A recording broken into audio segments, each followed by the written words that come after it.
By day, Whitechapel was crowded. Streets pressed close with bodies, carts, voices, work. Movement was constant, unavoidable. But at night, the city changed. Not because it emptied, but because it thinned. The same streets remained, but the rules that governed them shifted. Visibility became uneven. Protection became uncertain. For many women in the East End, night was not a boundary. It was a continuation. Work did not end at sunset. Shelter was not guaranteed by daylight. Safety did not arrive simply because the lamps were lit. Women moved through the dark because they had to. I'm Jenny. I love history and I'm fascinated by the moments where human psychology collides with it in the worst possible ways. In this series, I explore crime through context rather than spectacle, asking not just what happened, but what kind of world made it possible. This episode is not about recklessness, it's about necessity. About how poverty reshapes time. About how gender reshapes risk. About what it meant to be visible, unprotected, and moving through public space after dark. When we ask why certain people were vulnerable, we often look for intention. But vulnerability is rarely chosen. It's structured. For women in Whitechapel, daily life rarely meant following neat divisions between work and rest, safety and danger. Employment was irregular. Income was uncertain.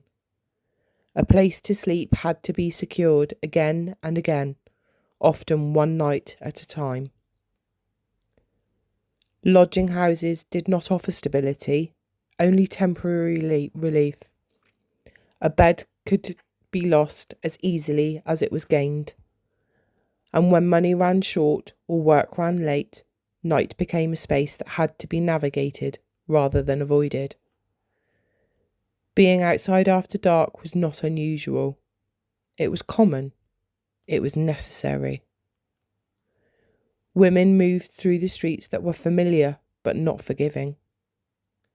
They knew which corners stayed busy longest, which doorways offered brief shelter, which paths were quicker and which were watched. This was not aimless wandering. It was learned navigation, a quiet expertise shaped by repetition, exhaustion and need. Night work in Whitechapel rarely came with a title. It wasn't clocked, it wasn't protected, and it often wasn't recognised as work at all. Women earned money where they could, cleaning, sewing, selling small goods, taking in washing, running errands, or minding children. Much of it was informal, paid in coins, not wages, dependent on availability rather than contract. When work ran late or payment fell short, the night did not pause in response. The rent was still due, the bed still needed to be paid for, and food still had to be found. For many women, lodging houses were the thin line between shelter and the street. A few pennies secured a narrow bed for the night, nothing more. No privacy, no certainty of return. Arriving too late could mean being turned away. Arriving without the full amount could mean sleeping outside. So women moved, from street to street, from doorway to doorway, from opportunity to opportunity. Night did not end cleanly. For many women, it bled into the morning. Sleep came in fragments, shaped by noise, by cold, by the awareness of others close by. Fatigue was not an inconvenience. It was a condition of life. Tiredness narrowed options, slowed reactions, and made risk harder to measure. Morning brought new demands, work to seek, money to earn, arrangements to renegotiate. So exhaustion was carried forward. It shaped posture. It shaped pace. It shaped vulnerabilities. Visibility in this context was complicated. To be seen could mean earning money. It could mean connection. It could mean survival. But visibility also carried risk. Being seen meant being assessed by strangers, by police, by passers-by who felt entitled to judge who belonged and who did not. Whitechapel was crowded, but it was not anonymous. Faces became familiar, routes repeated themselves. People recognised one another without necessarily knowing names. Women were often known, but not known well enough to be protected. Recognition did not come with responsibility. Routine made movement predictable. Being known without being protected meant existing in a narrow space. Visible enough to be assessed, but not visible enough to be safeguarded. Public space after dark was not neutral.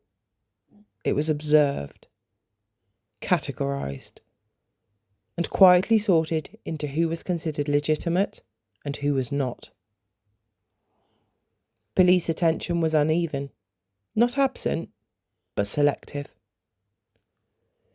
Protection was more likely to be offered to those who appeared respectable, settled, contained within familiar boundaries. Women who moved frequently, who lacked fixed addresses, who occupied streets rather than homes, were treated differently. Reporting harm often invited scrutiny rather than safety. So silence felt safer. Over time, these patterns created predictability. Routine did not eliminate danger. It shaped it. Exposure did not arrive suddenly. It accumulated. Through repetition, through routine, through quiet acceptance. Danger did not interrupt daily life. It was folded into it. Life continued because it had to. This is how vulnerability becomes invisible. Not through chaos, but through familiarity. Women moved through the dark not because they were unaware of risk, but because avoiding it was rarely an option. They calculated, they adapted, they endured. This story was never really about a single person. It was about a place, a moment, and the systems that decided who would be seen and who would not. History doesn't repeat itself exactly, but it does remember what we're willing to normalise. Thank you for listening. Until next time, take care and be gentle with what history leaves behind.